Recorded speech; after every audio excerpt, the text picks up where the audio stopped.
Saya ingin berbagi kepada saudara semua tentu yang hadir dalam persekutuan doa via Zoom ini sebuah pelajaran yang saya beri judul Sang Pengubah Hidup. Dan saya mau ajak untuk kita belajar di dalam firman Tuhan, khususnya dari 1 Korintus pasal yang pertama, ayat 26 sampai dengan ayat 29.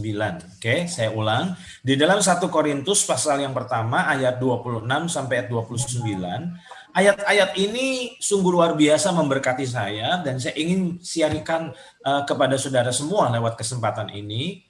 Firman Tuhan berkata bahwa ingat saja saudara-saudara, jadi Paulus sedang berbicara kepada jemaat di Korintus. Ingat saja saudara-saudara, berarti sebenarnya Paulus itu ingin mengajak jemaat di Korintus itu mengingat apa yang diingat. Diingatnya adalah tentang pengalaman mereka di masa lalu. Apa yang Tuhan ingin untuk kita ingat. Yang Paulus juga ingin ingatkan kepada jemaat di Korintus. Nah, firman Tuhan berkata, ingat saja saudara-saudara, bagaimana keadaan kamu. Saya tertarik dengan kata ini. Bagaimana keadaan kamu ketika kamu dipanggil. Jadi sebenarnya Paulus sedang mengingatkan tentang jemaat di Korintus untuk mereka mengenang, untuk mereka mengingat kondisi mereka saat mereka dipanggil oleh Tuhan, saat mereka mengalami perjumpaan dengan Tuhan. Nah, perhatikan ayat ini berkata, menurut ukuran manusia, tidak banyak orang yang bijak.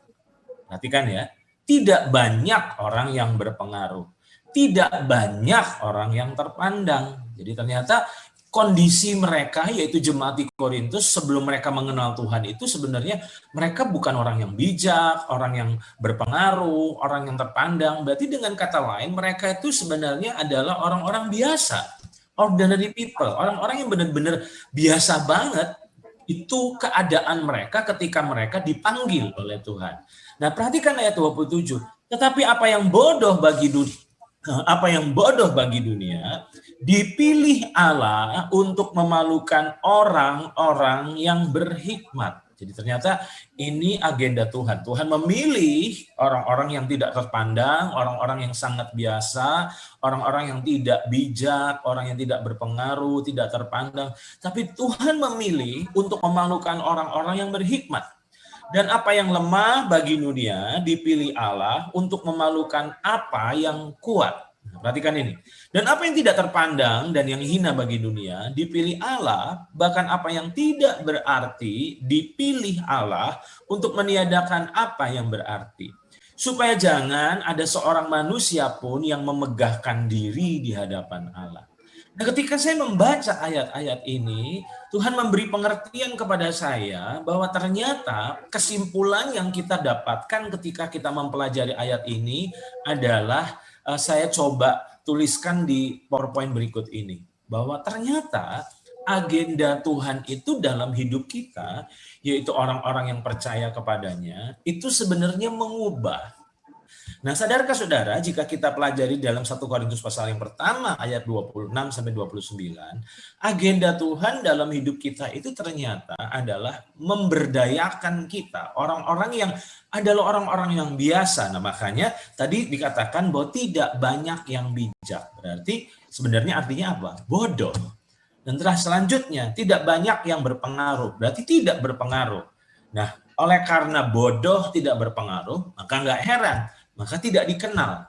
Tetapi ketika kita menerima Tuhan, kita berjalan dengan Tuhan, maka Tuhan mengubah hidup kita. Dan ketika Tuhan mengubah hidup kita, maka terjadi upgrading dalam kehidupan kita, sehingga yang semula kita bodoh, kita jadi bijak. Dan karena kita jadi bijak, maka tidak heran hidup kita akan berpengaruh. Hidup kita akan memiliki pengaruh yang positif terhadap orang-orang yang kita kenal. Sehingga akhirnya kita bisa jadi berkat buat mereka.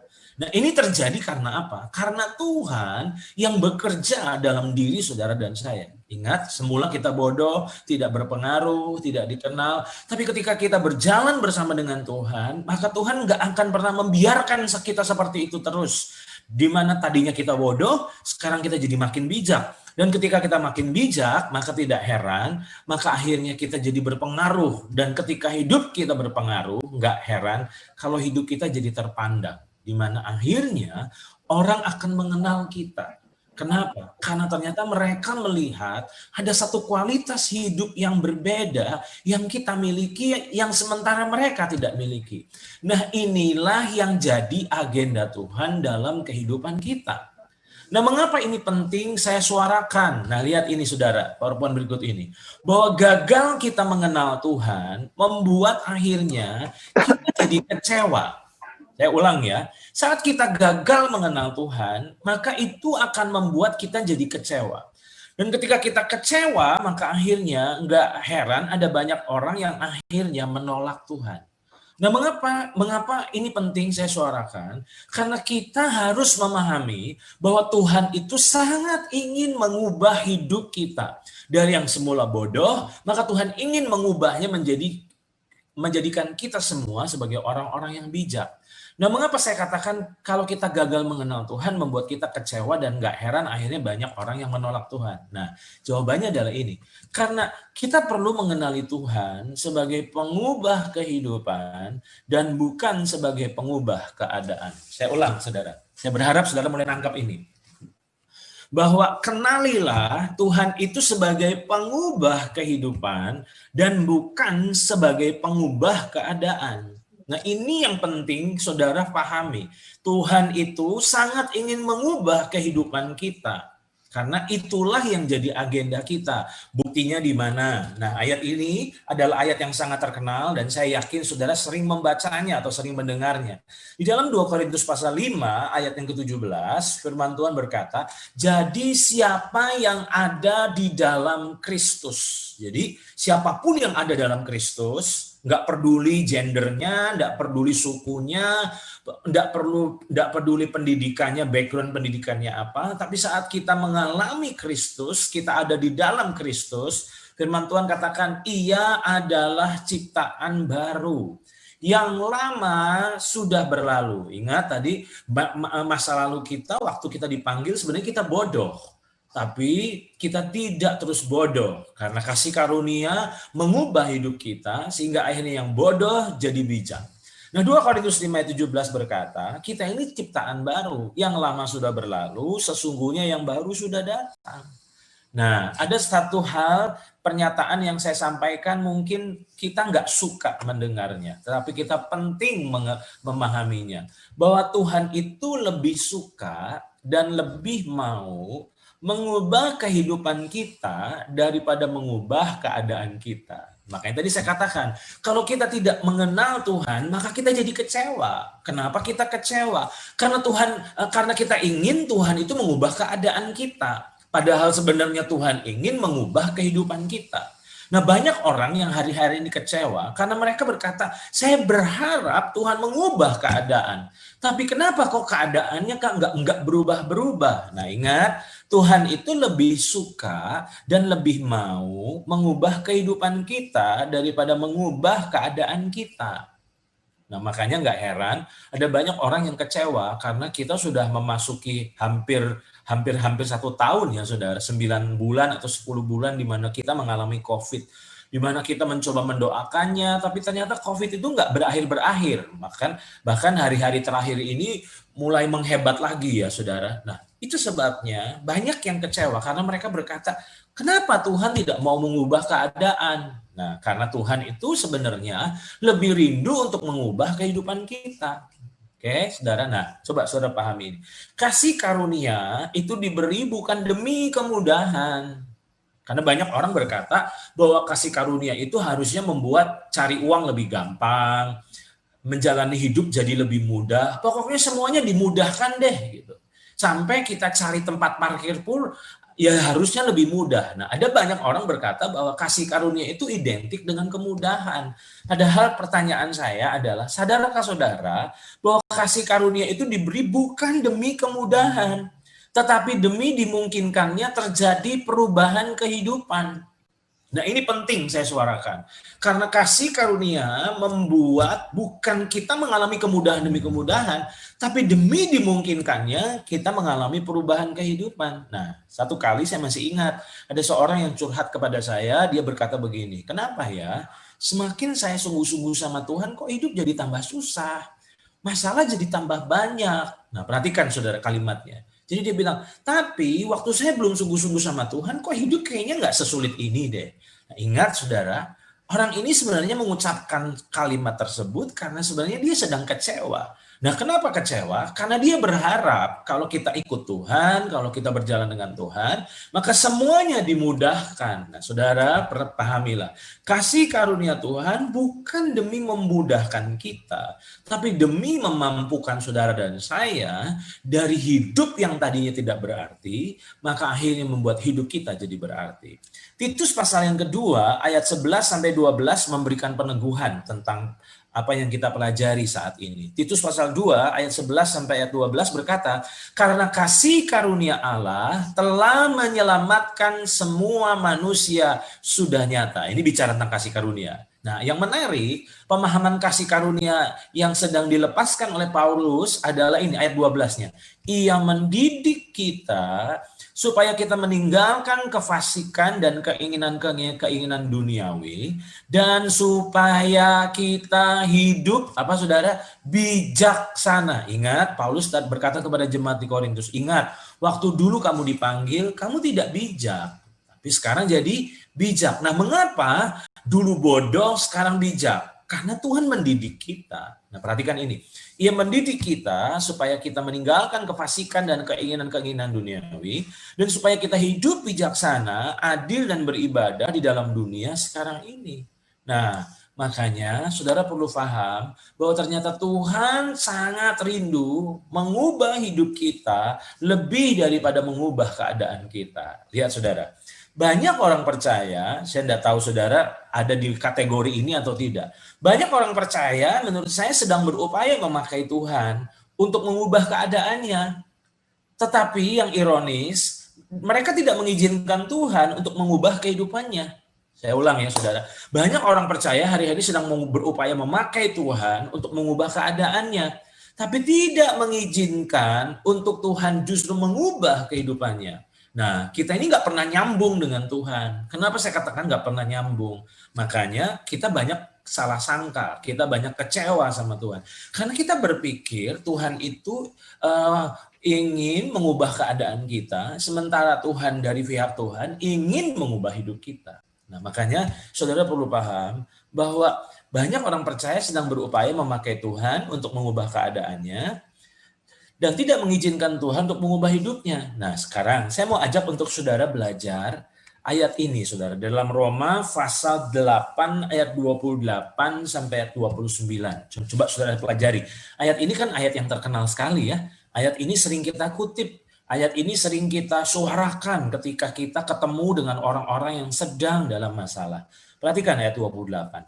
Kita tahu sekarang, Paulus berkata, kita tahu sekarang bahwa Allah turut bekerja dalam segala sesuatu. Kabar baik buat saudara, Tuhan yang kita sembah itu bukan Tuhan yang nganggur, bukan Tuhan yang diem, bukan Tuhan yang nonton. Tapi sebenarnya Tuhan itu Tuhan yang bekerja.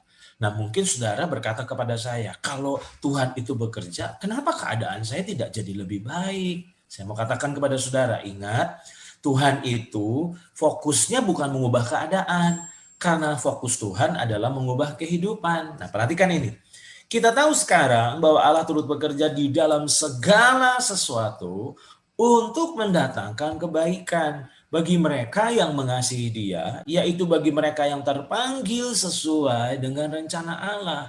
Nah, masalahnya ayat ini seringkali kita comot keluar dari konteksnya. Kita selalu menghibur orang-orang yang sedang dalam masalah dengan ayat ini. Ambil contoh, ada orang yang kecelakaan, ada orang yang kecurian, ada orang yang ditipu, lalu kita bilang, udah nggak usah sedih, Tuhan itu kan turut bekerja dalam segala sesuatu untuk mendatangkan kebaikan. Nah, perhatikan, saudara, jangan pernah mengeluarkan ayat ini keluar dari konteksnya. Kenapa saya katakan konteks? Karena ayat 28 ini nggak bisa dipisahkan dari ayat 29. Nah, kalau saudara pahami bahwa Allah yang kita sembah adalah Allah yang turut bekerja dalam segala sesuatu. Artinya apapun keadaan kita, Tuhan itu turut bekerja di dalam semua yang kita lagi alami. Baik itu suka, baik itu duka, baik itu yang menyenangkan, baik itu yang menyakitkan. Nah, Tuhan itu sedang bekerja. Untuk apa? Bukan untuk membuat kita jadi makin untung, tapi untuk menggenapi rencananya. Makanya di dalam ayat 28 digunakan bagi mereka yang terpanggil sesuai dengan rencana Allah. Jadi yang saya mau suarakan di sini adalah Tuhan yang kita sembah itu bukan hanya perencana yang baik, tapi dia juga pelaksana yang baik. Saya ulang sekali lagi. Selama ini kita selalu berpikir Tuhan itu cuma sebatas merencanakan. Oh, dia cuma merencanakan. Salah. Kalau saudara perhatikan ayat 28 ini, dia bukan cuma hanya berhenti merencanakan. Dia bekerja untuk memastikan sebenarnya rencananya itu jadi dalam kehidupan saudara dan saya. Jadi ingat, dia bukan hanya sebatas perencana yang baik, tapi dia juga pelaksana yang baik. Nah, makanya dia itu sedang bekerja sebenarnya di dalam hidup kita semua, disadari atau tidak, saudara mungkin percaya atau tidak, saudara menyadari atau tidak, sebenarnya Tuhan itu sedang bekerja. Bekerja untuk apa sih? Menggenapi rencananya. Nah, pertanyaannya, apa rencananya? Rencananya saudara nggak perlu jauh-jauh menemukannya karena saudara bisa melihat rencananya itu dalam ayat 29. Di dalam ayat 29 firman Tuhan berkata, sebab semua orang yang dipilihnya dari semula, berarti nggak ada yang disisain. Semua orang yang dipilihnya, yang dipanggilnya, ingat, mereka juga ditentukannya dari semula untuk apa saudara? Menjadi serupa dengan gambaran anaknya, supaya anaknya itu menjadi yang sulung di antara banyak saudara. Jadi yang banyak kita salah pahami dari ayat ini adalah apa? Tuhan itu turut bekerja dalam segala sesuatu yang kita alami. Tadi saya katakan baik dalam keadaan suka, duka, menyenangkan atau menyebalkan, menyenangkan atau menyakitkan. Tuhan itu sedang bekerja. Untuk apa sih? Membuat saudara dan saya menjadi serupa dengan Yesus. Nah, masalahnya kita fokusnya bukan bagaimana mengubah kehidupan, tapi fokusnya adalah mengubah keadaan. Saya ulang, saudara. Sadarkah kita bahwa penyakit kita adalah kita lebih fokus bagaimana mengubah keadaan di luar kita, di sekitar kita, untuk keadaan jadi makin menyenangkan, makin baik, seperti yang kita inginkan. Padahal sebenarnya Tuhan fokusnya mengubah yang di dalam diri kita, yaitu mengubah hidup kita. Nah, sekarang saya akan sampai ke poin penting. Poin pentingnya adalah ini. Saya mau ajak untuk saudara renungkan hal ini. Bagaimana mungkin Tuhan itu mengubah keadaan jika keadaan tersebut sedang dipakainya untuk mengubah kehidupan kita? Saya ulang, bagaimana mungkin Tuhan itu mengubah keadaan jika keadaan yang sedang kita alami itu sebenarnya sedang dipakainya atau sebagai alatnya untuk mengubah hidup kita? Saya masih ingat ya saudara, beberapa waktu lalu selama ini saya sedang mendoakan perubahan hidup seseorang. Perubahan hidup seseorang. Saya mendoakan tiap hari. Saya terus mendoakan perubahan orang tersebut. Tapi yang mengecewakan kok orang tersebut nggak berubah-berubah ya saudara. Nah saya masih ingat, saya nggak akan pernah lupa. Sementara saya sedang mendoakan perubahan orang itu, tiba-tiba Roh Kudus bicara dengan jelas. Saya tahu, saya sangat yakin 100% itu Roh Kudus. Tiba-tiba Roh Kudus bilang begini. Ngomongnya apa Roh Kudus? Ngomongnya gini, gimana kalau orang tersebut sedang aku pakai untuk mengubah hidupmu? Begitu saya dengar kata itu, ada satu hal yang disadarkan. Pantas saja selama ini doa-doa saya sepertinya tidak membuahkan hasil.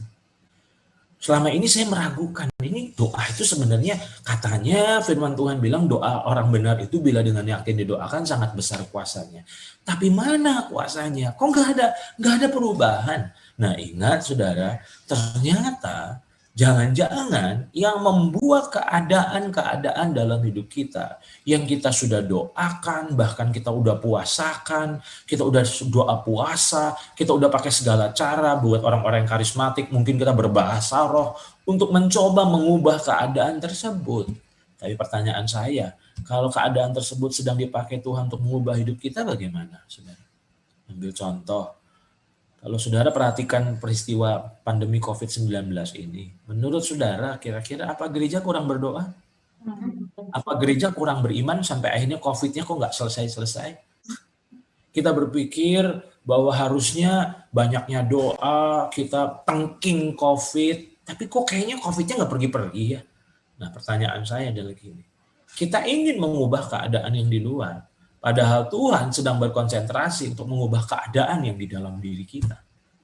Nah, itu sebabnya yuk, kalau saudara terus berfokus mengubah keadaan, pasti saudara jadi makin kecewa. Dan kalau saudara makin kecewa, ujungnya saudara bisa tolak Tuhan loh, saudara. Saudara boleh bilang, udahlah nggak usah Tuhan-Tuhanan. Kenapa? Percuma. Nah, saya mau katakan, kenapa saudara bisa berkata seperti itu? Karena saudara tidak belajar kenal Tuhan. Ingat tadi saya katakan, Tuhan itu lebih suka dan lebih mau mengubah hidup kita daripada mengubah keadaan kita. Nah, ketika saya renungkan ini, ada satu contoh dalam Alkitab. Seseorang yang berupaya untuk mengubah keadaannya. Dan akhirnya apa yang terjadi? Mentok. Hasilnya nihil. Nah, siapakah dia? Saudara bisa lihat di dalam 2 Korintus 12 ayat 7 sampai ayat yang ke-10. Nah, coba saudara perhatikan. Nah, ini adalah peristiwa yang dialami oleh Rasul Paulus. Jadi Paulus itu punya masalah. Masalahnya itu duri dalam daging. Nah, ini sungguh membuatnya tidak nyaman. Sungguh membuatnya menderita. Nah, karena dia menderita, karena dia nggak nyaman, maka dia mendoakannya. Nah, gimana? Apa tujuannya berdoa? Supaya keadaannya jadi makin baik. Betul nggak, saudara? Perhatikan ini. Dan supaya aku jangan meninggikan diri karena penyataan-penyataan yang luar biasa itu, maka aku diberi suatu duri dalam dagingku. Wow. Yaitu seorang utusan iblis untuk menggocok aku. Nah, itu nggak enak.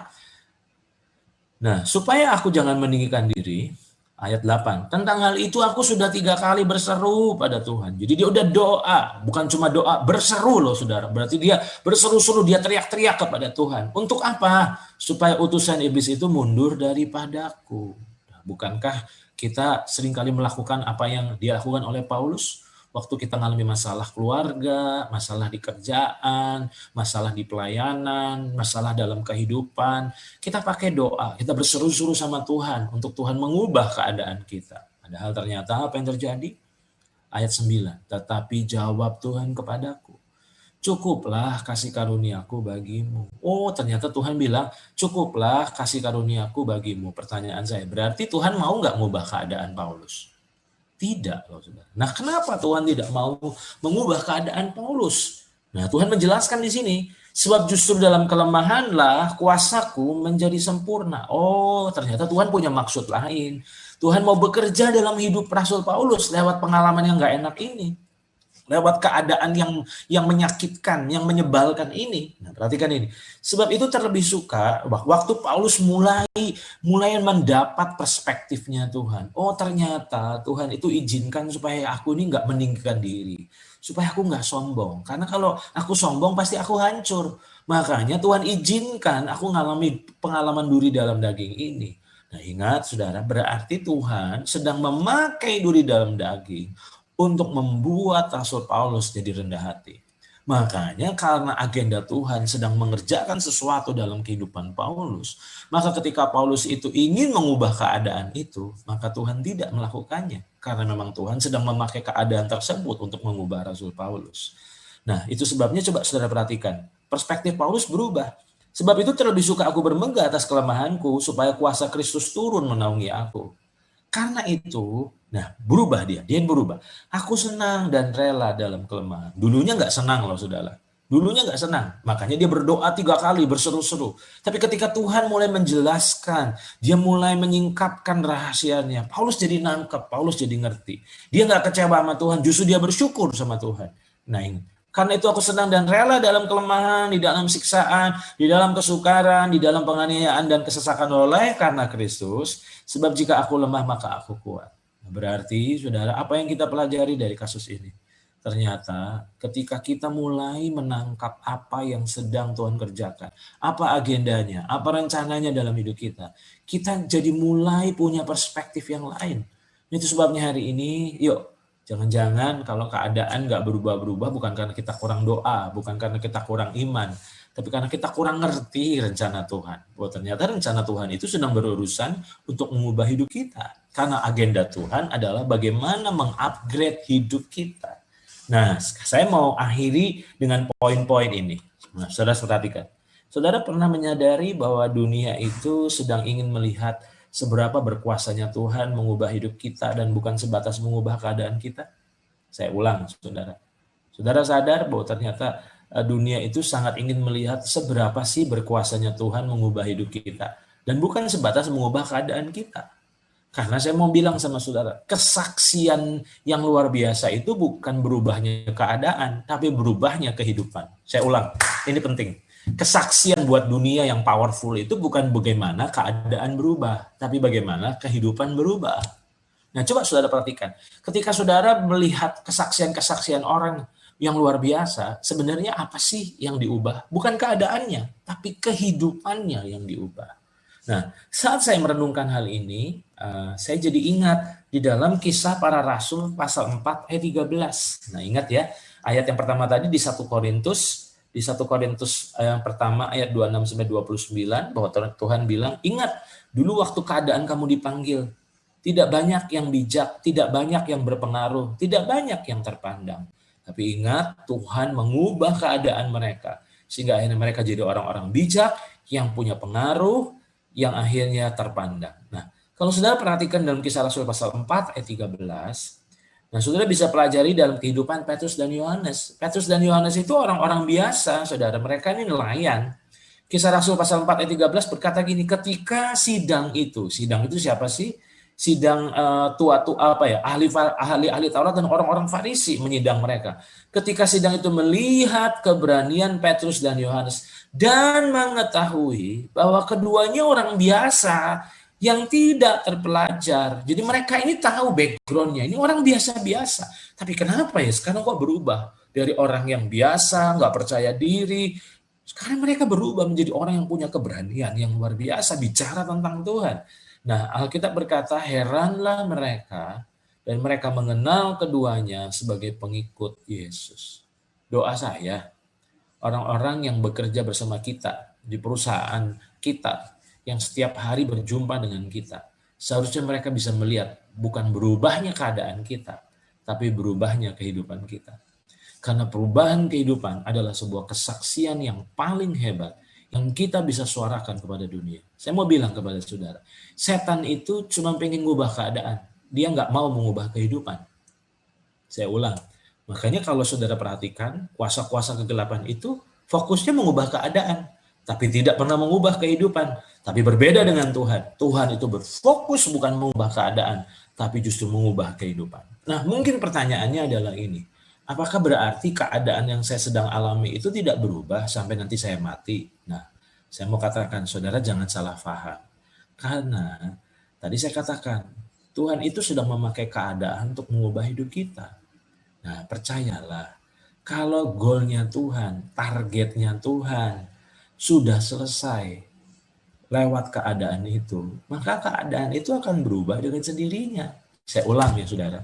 Jadi fokusnya bukan bagaimana mengubah keadaan, tapi bagaimana meresponi Tuhan yang sedang mengubah kehidupan kita lewat keadaan tersebut. Karena waktu targetnya Tuhan selesai mengubah keadaan kita. Contohnya, lewat pandemi COVID-19 ini, kita diajar untuk makin rendah hati. Kita nggak bisa lagi ngandelin apapun. Karena ternyata kita hanya bisa mengandalkan Tuhan. Dan di saat kita mulai belajar mengandalkan Tuhan dan mengandalkan Tuhan, makanya nggak heran. Maka keadaan tersebut berarti sudah selesai dengan misinya. Karena misi keadaan itu adalah mengubah hidup kita. Jadi saya mau bilang, keadaan itu nggak perlu diupayakan perubahannya. Karena ketika kehidupan kita berubah, maka keadaan itu akan berubah dengan sendirinya. Dan saya akan akhiri dengan satu contoh yang sangat luar biasa menurut saya. Yang kita bisa temukan dalam Alkitab dalam kehidupan seorang yang bernama Zakheus. Apa yang kita bisa pelajari dari Zakheus? Zakheus adalah contoh seorang yang mengalami perubahan yang radikal. Saudara bisa temukan itu dalam Lukas pasal 19 ayat 6 sampai 8. Saudara bisa tahu toh, background Zakheus itu adalah kepala pemungut cukai. Pemungut cukai saja sudah pemeras. Sedangkan kepala pemungut cukai berarti ini lebih parah lagi. Nah, saudara perhatikan, dia kerjaannya meras orang tiap hari untuk mengumpulkan kekayaan. Jadi mereka ini adalah orang-orang yang dibenci oleh bangsanya karena mereka ini antek-antek Romawi ya, yang menerima keuntungan dari bangsanya sendiri. Nah, saudara bisa paham. Jadi bagaimana Sakeus itu dibenci oleh seluruh bangsa Israel pada saat itu. Tapi saat dia berjumpa dengan Yesus, saudara bisa perhatikan. Ingat, Tuhan itu kalau menjumpai kita, selalu agendanya adalah mengubah hidup kita. Bukan mengubah keadaan kita. Perhatikan ya. Lukas pasal 19 ayat 6 sampai 8. Lalu Sakeus segera turun menerima Yesus dengan sukacita. Tapi semua orang yang melihat hal itu bersungut-sungut katanya, wah Yesus menumpang di rumah orang berdosa. Kalau bahasa saya, wah ini Yesus cuma ingin makan gratis rupanya.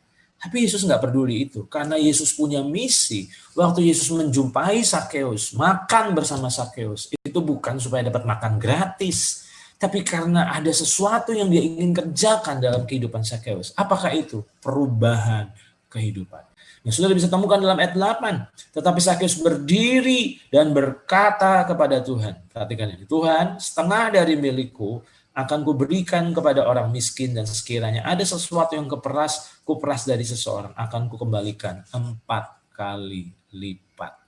Apa pelajaran penting yang saya suarakan lewat kesempatan ini? Bahwa agenda Tuhan itu bukan bagaimana mengubah keadaan, tapi mengubah kehidupan. Yuk berhenti mendoakan berubahnya keadaan. Nanti saudara makin kecewa soalnya. Saya mau bilang sama saudara, yuk responi. Tuhan itu lagi fokusnya ngubah hidup kita. Makanya ketika hidup kita makin berubah, maka keadaan itu akan berubah dengan sendirinya. Doa saya, saudara adalah orang-orang yang mengalami pengalaman dengan Tuhan, di mana hidup saudara makin hari jadi makin lebih baik. Makin serupa Yesus, di mana lewat keseharian kita Tuhan dimuliakan. Itu saja yang mungkin saya sampaikan. Senang sekali bisa menyampaikan kebenaran ini buat saudara semua. Dan saya berharap bahwa ini menjadi kabar baik buat kita. Kabar baik yang menolong kita untuk kita nggak kepahitan nama Tuhan. Nggak kehilangan iman sama Tuhan. Saudara, percayalah, Tuhan itu bukan nggak mampu mengubah keadaan. Dia nggak mau. Bukan masalah nggak mampu, dia nggak mau. Nah, kenapa nggak mau? Karena ada sesuatu yang dia sedang kerjakan dalam hidup saudara. Jadi berharap kita semua adalah orang-orang yang cerdas secara rohani.